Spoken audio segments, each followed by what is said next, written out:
Welcome to the Fast Leader Podcast, where we explore convenient yet effective shortcuts that will help you get ahead and move forward faster by becoming a better leader. And now, here's your host, customer and employee engagement expert, and certified emotional intelligence practitioner, Jim Rimbaugh. Call Center Coach develops and unites the next generation of call center leaders. Through our e-learning and community, individuals gain knowledge and skills in the 6 core competencies that is the blueprint that develops high-performing call center leaders. Successful supervisors do not just happen. So go to callcentercoach.com to learn more about enrollment and download your copy of the Supervisor Success Path ebook now. Okay, Fast Leader Legion, I'm excited to have this guest that we have on the show today because they're going to help us give some framework and understanding in something that we oftentimes think is untangible. Simone Vincenzi was born and raised in Maranello, Italy, along with his younger brother, Graziano. His parents divorced when he was 14, but it taught him how to fend for himself and that good can come from bad. While growing up, Simone was always independent and loved talking to people. He has always been the life of the party. This is why he found the perfect career in the catering industry and as a waiter and restaurant manager. He was always happy doing what he did, and he did not understand why people would compromise their happiness. This is the reason he moved to deliver seminars to help people live a happier life. Simone Vincenzi, also known as the Expert Strategist, is the co-founder of G-Tex. He's a contributor to Forbes, Entrepreneur Magazine, and the Huffington Post. He's a TEDx speaker, host of the podcast Explode Your Expert Business, and author of 3 life-changing books. Simone is transforming the personal development and speaking industry to help change makers change more lives.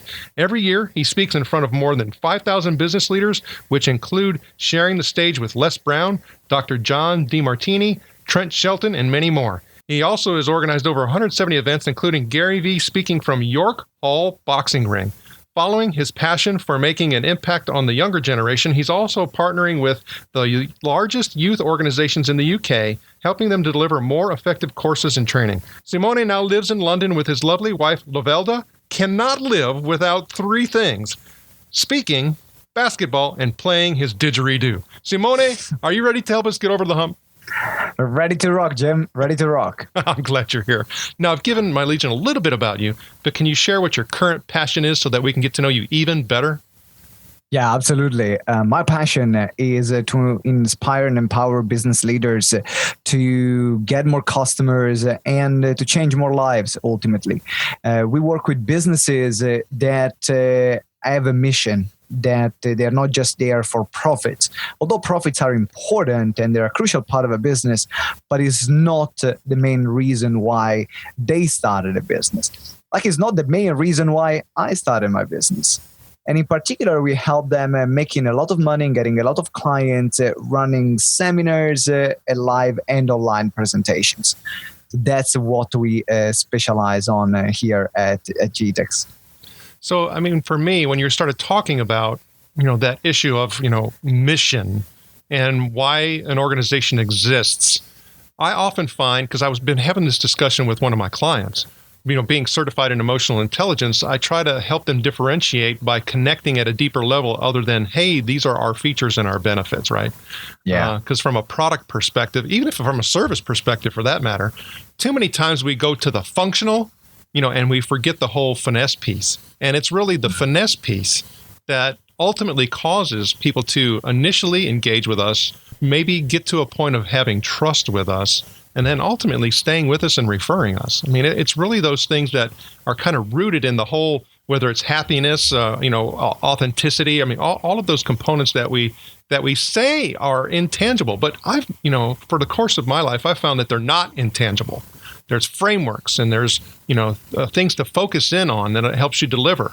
So, I mean, when you start thinking about creating some structure and frameworks about that, how do you help or teach organizations to do that? Well, there are a few, as you said, structure and frameworks are crucial, are really important because they give guidelines. But at the same time, they give the freedom for an organization, for an individual to be themselves and to express themselves within the framework. That's why I prefer frameworks rather than scripts, because the scripts are something which is set in stone. This is the script. While when you're given a framework, you allow the individual or the company to be free and to put their own personality and their own ethos into the equation. So if you're thinking about the topic of mission, which is what we started talking about, and you mentioned the importance of having mission behind products, behind services, and there are a few things that we explore with a company. First of all is why they started what they started. There's a brilliant book, which probably you have read, or maybe your listeners have read, which is called Starts With Why, from Simon Sinek. If you have not read the book, you might have watched his TEDx talk, or maybe read some of his articles. And in that book, he mentions that people follow leaders that have a purpose. But a lot of leaders, they forget to actually share why they started doing the things in the first place. So something that we start from is why are you doing what you're doing? What is the motivation behind it? But what is your personal motivation? And there are two things that you can distinguish within that. One is your personal motivation for yourself as a human being. And the other is your personal motivation that you have for what you want to create for others in the world. Because they're both important. Now, we all have personal goals. There are very few Mother Teresas in the world that are just doing it for others. I have my personal goals. I want to be wealthy. I want to have a great lifestyle. I want to provide a great lifestyle for my family, for my children when I will have children, for my wife. I want to go on holiday whenever I want. I want to wake up with a smile on my face and be happy doing what I do. That's my personal motivation. But then I have an external motivation, which is what I want to see in the world. What is the legacy that I want to leave? And then at this time, I'm talking about changing the way entrepreneurs run their businesses, because I believe that if an entrepreneur is more purposeful and runs a business in a more effective way, and they make more money as well, then they will have a ripple effect in their communities, in their families, in their household, with their clients. And this is the intangible that I cannot see, but it excites me because I know it's happening, even though I can't see it directly. And that's where we start from the beginning. You bring up some really interesting points, because as you're talking, there's a couple things that kind of stood out to me that I think are definitely worth us maybe delving into a little bit deeper. First of all, I think there's a big mistake that gets made if we're not careful, taking a framework and turning it into a policy. Because then I think that does put the constraints on people, because ultimately what we need to be able to do is take that, that mission and that reason and the passion behind it, which is, we're talking about positives, not the threats and the weaknesses components. It's the positive components, and actually not being able to scale it, because you talk about entrepreneur, but organizations that are even large have the same, desires and goals and issues and humps they need to get over. And so when we start talking about taking that personal, aligning it, with the work that you're doing, and, not using the framework, for something that could be, a negative or a detractor, like turning it into a policy. What is there a point by which you see that kind of happening, and then you got to kind of reel people back from? Well, first of all, even because we work with large organizations. So one side of our business, which mainly my business partner deals with, is sales training for recruitment agencies. So we work with larger recruitment agencies. We work with actually one of the largest recruitment agencies in the world to help them train their staff. And I believe that not every policy is wrong. I think that in life or in business, we will need policies and we need frameworks. So there needs to be a line where we have a policy and a line where we have a framework. Now, I think that the way you are dealing with certain issues, that there are, for example, very critical. So, for example, how are you going to deal when a client is not happy and now they want to cancel their account or they're asking for a refund? That needs to be a policy for that. There are so many things that you can leave to that person to decide. But then there might be other decisions. For example, in the way we're talking about leadership, you are looking at the manager, how would they lead their team to perform better? Let's talk very specifically about the sales environment. In that case, it's better to give them a framework. Because if we give them a policy, the policy might not be aligned with the personality that they have. And actually, instead of supporting them, is holding them back. So in that case, if you're looking at how do you lead your team, it's great to have frameworks, because then I can put my personality, I can put my genius, or I can put what I know is great for me. I can infuse that in the framework so that I can have this connection with my team. Does it make sense, Jim? That absolutely makes sense. And I think that's, so for me, as you were talking, I started also thinking about the depth and level of expertise of somebody who is looking at being able to create or scale. So if I don't have a lot of experience and depth and understanding, I'm going to err, unintentionally on the side of policy because I don't know a whole lot of it about myself. And I don't understand that, really here's where I should be leveraging and using a framework and kind of give people the freedom. And so I do see a whole lot of, requirement in regards to, utilizing people who have the skill and understanding and who know, how to apply some of the finesse and the artistic and the freedoms and the innovative, energizing types of things to know the difference and where the line is. I don't think you can actually just give it to somebody at a lower level and say, here, follow this procedure or follow this process and now write this up. It's very, it also depends by the person, by the individual, because there are people that work really well with frameworks and there are people that work really well with policies and very solid structures. So if you're given to a person who is incredibly detailed, that they love to have a structure to follow and they want to know word by word what they're going to say, what they're going to do. Otherwise, it puts them in a situation that makes them feel uncomfortable and they will not perform as well. Then that person will need much more stricter guidelines. But then if you give the same guidelines to another person who's maybe very creative and they love to express themselves, that's holding them back. So is finding the right, like I think in every business, is finding the right person in the right role, with the right personality, with the right passion, that gives you the outcome that you want, or the best possible outcome for the company. And that's we're going into the art of recruitment here, which is I think is a major part of the leadership conversation. Is how do you find the people that are the best fit for your team? One person instead of another one. Which role would it be? How do you move people within the organization from one side to the other? And it's something that, for example, I'm going through right now. We grew our company 1 year from 3 to 8 people.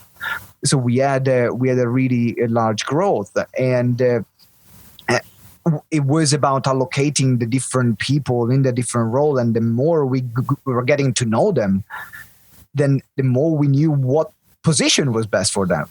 I think that's a great point, because as you were talking, I started thinking about, well, if that person, needs a whole lot of that structure and a whole lot of, of that, step and processes and detail and stuff, that's a person who's perfect for being in compliance or being in quality, being an analyst, where, hopefully someone who's in a leading position, or that we put in a leading position, is one that, just give me a framework and let me apply, what I know and my skills and what I learn, and give me the opportunity to have some more flexibility, because therefore I'm also going to do that for my people. And that's when, an organization can, scale where they can actually gain some velocity, instead of, needing people that are in leading roles to have so much, structure and policies and things like that, to give them, a decision-making power. So in other words, okay, I have all this behind me and I know this is how it's supposed to go, and therefore I feel confident enough in order to be able to move forward. Where people who are a little bit more creative and have the frameworks can say, you know what, give me 80% of what I need to know, or heck, even 50% of what I need to know, infuse me and what other people, and, let's go. Exactly. Absolutely. So when you start thinking about, gosh, all these people who you've spoken to, all these people who you've spoken with, all these people who you've worked with, I mean, what you're doing, I can only imagine that you've been exposed to a ton of different quotes in order to inspire you. And on the show, that's one of the things that we look at. Is there one or two that you can share that you like? Absolutely. There is one which was very relevant to me, in particular in my leadership roles and as well in growing my business, which was passion will get you moving, but strategy will get you there. And the reason why I love this quote, it is because, there is this big talk about passion. You got to be passionate. You got to be passionate. You got to be passionate. You got to be passionate. But I know a lot of passionate people that are doing freak zero with their lives. But they're really passionate. And every time they have a new project, and it's the most amazing project ever, and then you're looking at their bank account or their organization or their team or whatever they are doing, and you're like, where are you channeling all this passion that you have? And that was me at the very beginning. Very passionate all over the place. Why? Because I didn't have a solid strategy. When I implemented a strategy, then I had a channel for my passion, and I could focus my passion into create something of value, something productive. And as you talk about that, I'm starting even to think about, my kids. So I have 3 kids, and I'm like, hey, when you get up in the morning, you have to know what you want to be doing or what you should be doing, or if not, you end up laying around all day. And so for here right now, we're doing this interview while my kids are having their summer break from school, and it's like that's exactly what they want to do all day. And so finally, my wife and I said, this is crazy. I mean, because we try to keep them busy and doing camps and things like that. And my daughter's going on mission next week. I mean, but there's times in between where we don't have things for them to do. So she created a checklist, and she said, look, if you do these things, you probably could get them done in 15, 20 minutes. And at the end of the day, we still have to go to them and say, you hadn't even finished your checklist.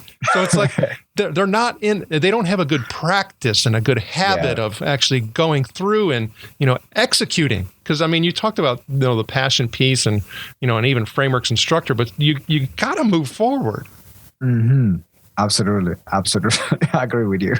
So how do we get people to move from, I don't know where to go, I don't have a framework, to actually executing? I mean, is that where I can tell you in organization, I'm not a parent, so I never, I'm the kind of person that I will not give advice if it's something that I've not experienced myself. So in this case, sorry to disappoint you, Jim, but nothing around parenting there. So teenagers and kids are different than adults. And I used to work in about 150 schools a year. That's how I started doing courses. And when I run a seminar with young people or teenagers, it's completely different from when you run a seminar with adults. I mean, so if they listen to you for 10 minutes in a row with the young people, you're lucky. If they don't, like, there are some schools that I went into that if I came out without having like pens and books thrown at me, it was a good day, right? So I would not expect that unless I go in a prison, maybe, to go to this to happen in a seminar with adults. So. Well, I would dare to say, though, that the whole attention span, so adults may not throw books and pens at you. However, the attention span is actually for many adults even shorter, because they have so many different things that they have to focus on, so many tasks they have to do and so many responsibilities. So, oftentimes the attention span, you got 30 seconds, and that's important from a speaker perspective, from a trainer perspective. What's the difference, Jim? The difference is if the audience wants to be there or not. That's the main difference. Because even if you go in a school and the students want to be there. So I did some summer camps with students and they wanted to be there. It was a leadership camp. They were the top performing students of the school. And sometimes even not the top performing, but they wanted to be there. And it makes the experience very different. It's almost like the same if you go into an organization. If the people of the team, they want to be there, is one thing. It's a completely different experience. Everyone is excited. They want to get involved. They're there to learn. And therefore, when you are excited, your attention is increased because it's something that you want. Intention creates attention. So when your intention is there, the attention is there too as well. That's a great point. Okay, so looking at the things that you've actually gone through, talking about the parents' early divorce, and quickly you learned how to fend for yourself, and getting to even where you are today. I'm sure there's a lot of humps that you had to get over, things that you've learned along the way. Can you share one of those stories with us? Yeah, absolutely. I'll tell you, I'm not even 30. I'll be 30 years old soon, but I feel that I lived an intense life. And one of the story that I can share is when I became homeless. That was a huge learning experience for me because I was at a point where I was very successful in the catering industry. So at the age of 19, I was the youngest Michelin star restaurant manager in Europe. So I used to earn a lot of money from a very young age. I was living an incredible lifestyle. I was going clubbing every night, strip clubs, you name it. I was living the dream at 19. And when I was 22, then I came here over to the UK. I've been recruited to work in this Michelin star restaurant from Italy. So I moved here, and after a couple of years, then I knew that something needed to change. And therefore, I decided to quit my job and then started my business doing leadership from the team from what I've achieved before in the catering industry. But I didn't have a clue about how to run a business. And at the same time, so I had some savings, not too many, but I have some savings. But at the same time, my grandfather died at home. So now my mom was left there by herself with my little brother. My mom and her father, my grandfather, they had a very strong connection. So she was devastated, completely devastated. And I know that in that moment, my mom needed me. So I was in the fortunate position where I was going through my studies to complete my diplomas and to go through my business studies. And I wasn't doing, and I didn't have a job as well.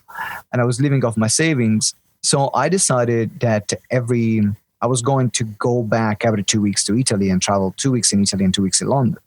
But then I looked at my finances and I couldn't sustain that kind of lifestyle because I wasn't earning any money and I was taking the flights, and London is a very expensive city as well. So what I decided to do, I basically made myself homeless. When I was in London, I was sleeping in parks, streets, tube stations, whatever. And I had wherever there was a Wi-Fi, I was there during the day and I was going through my studies and still learning. And then when I was going back to Italy, I was there to support my mom and still going through my studies. And that was one of the best experiences of my life because I've learned what was it like to live with nothing. And I think that everyone should have that experience. Not to be homeless, but to live with nothing. Because it makes you appreciate 15, 20 times, 100 times more every small thing that you have. And that's what happened to me. And so I'm happy that I made the decision because I knew that my mom needed help. She needed me there. And my mom didn't know anything at the time. Otherwise, she would never allow that. So she thought that she didn't know even I quit my job. I thought that I was taking 2 weeks holiday at a time just to be with her. And that went on for 6 months. And then when my mom was better, I went and found a part-time job because then I had no money at all. I completely paid all my savings. And then I started building my business from there. I have to say that I think you're the first person who I've ever heard became homeless by choice. Yeah. I don't know anyone else too. And I can't even imagine coming to that conclusion and making that decision and how you, gosh. Well, for me, it wasn't a tough decision. That's the thing of the story. It was logical. I'm the kind of person, and I've always been, I'm willing to do whatever it takes to get what I want. I don't care how long it takes. I don't care how hard I had to work. I don't care whatever situations I'm in. I have just this winning attitude that I don't care about the circumstances I'm in. And I was born that way. That has always been me. I'm super competitive. I play basketball in the National League here in the UK, for example, and I'm pretty short. I'm not like the average person you would expect as a basketball player. I'm a short Italian guy, but I'll go to my training every single day and play by myself and do whatever is required for me to compensate what Mother Nature didn't give me. With my wife, she didn't even like me. She didn't even want to date me, and it took me like more of a month of. Some people call it stalking. Some I wouldn't call that. But to find her to actually consider me. So I'm the kind of person who never gives up, and that was for me just the logical decision. This is what I got to do. What do I have? Great, I'll do it. Well, that resilience is something definitely, I think I would say a lot of people would covet, to have that kind of resilience and be able to go, do what you need to do in order to be able to go forward. Because, a lot of people won't take the 2, 3, 4 steps back in order to ultimately, get to 10 steps forward. That vision is oftentimes lost. That's why I think I'm very lucky. That's why we say count your blessings. And everyone has a different blessing. This is mine. And everyone has theirs. It's a personality I thank God for having that and giving me this confidence, because that's what made me, at the age of 26, become one of the most influential migrant entrepreneurs here in London, and more and more and more. And that's all down to, in my opinion, that resilience. And I'm thankful to God. Whatever you believe in, if you believe in God or not, whatever, I'm thankful that that's part of me. Yes, I'm a person of strong faith, and oftentimes I share it in the show, and I do believe that those things come from Him. Oftentimes we just don't find our blessing. We all do have them, and we have to learn how to find them and then have to own them and continue to grow them. So when I start thinking about all these things that you have going on and being a very young man, and I could definitely see a family, coming in front of you. If that's you, what you soon. Yeah, good. Good luck with that. But I'm sure you have I need it. But I'm sure you have a lot of goals. But if there was one that you could focus in on, what would it be? On a personal level, having a family, having kids. That's on a personal level. That's coming next year probably, and that's going to be a complete new chapter of my life, because this is every blessing comes with a curse at the same time. There is the yin and yang in everything, and whether in my personality I'm incredibly driven and I can get things done and I don't need anyone around me, then that also impacts everything else that I'm doing. So it took me a long time for me to become a team player, and not only in my business, but also with my wife. And she has to remind me constantly, hey, we are the two of us. You're not by yourself anymore. And that's something that, and with the family coming up, is going to be even more difficult, because I'm just used to have an idea and crack on with that. I want to do something, no problem, I'll do it. Without really thinking about the consequences that can create. That's just my personality. And when you have a family, that's different. So I'm sure, you know better than me. I've heard this. So oh yes. So on a personal level, that's my goal. And then on a business level is to become to get GTEx to be the number one community in the UK for experts and speakers and trainers to be the number one hub where they think about training. I'm a consultant, I'm a speaker and trainer. When I think about training, I go with GTEx, and that's the most logical choice for me. And that's where we are building the company. And the Fast Leader Legion wishes you the very best. Need a powerful and entertaining way to ignite your next conference, retreat, or team building session? My keynotes don't include magic, but they do have the power to help your attendees take a leap forward by putting emotional intelligence into their employee engagement, and customer-centric leadership practices. So bring the infotainment creativity of the Fast Leader Show to your next event, and I'll help your attendees get over the hump now. Go to beyondmorale.com/speaking to learn more. All right, here we go, Fast Leader Legion. It's time for the Hump Day Hoedown. Okay, Simone, the Hump Day Hoedown is the part of our show where you give us good insights fast. So I'm going to ask you several questions, and your job is to give us robust yet rapid responses that are going to help us move onward and upward faster. Simone Vincenzi, are you ready to hoedown? I'm ready to hold down. All right. So what do you think is holding you back from being an even better leader today?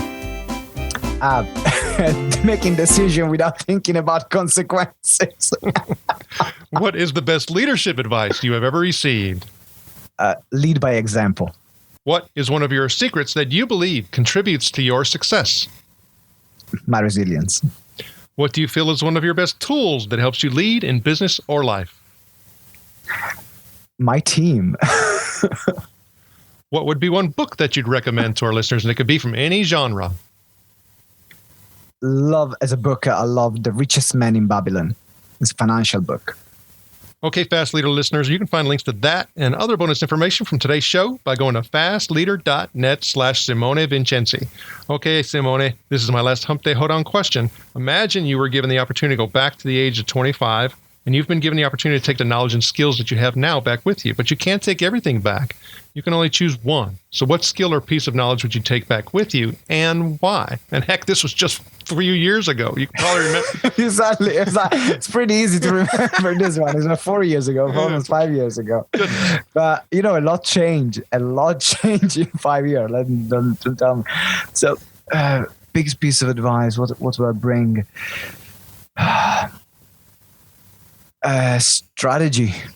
Strategy, having a bit more awareness of what I was doing, and actually ask for the advice. That's probably the best one. Asking for advice, because I was doing too much by myself, and that was very stupid.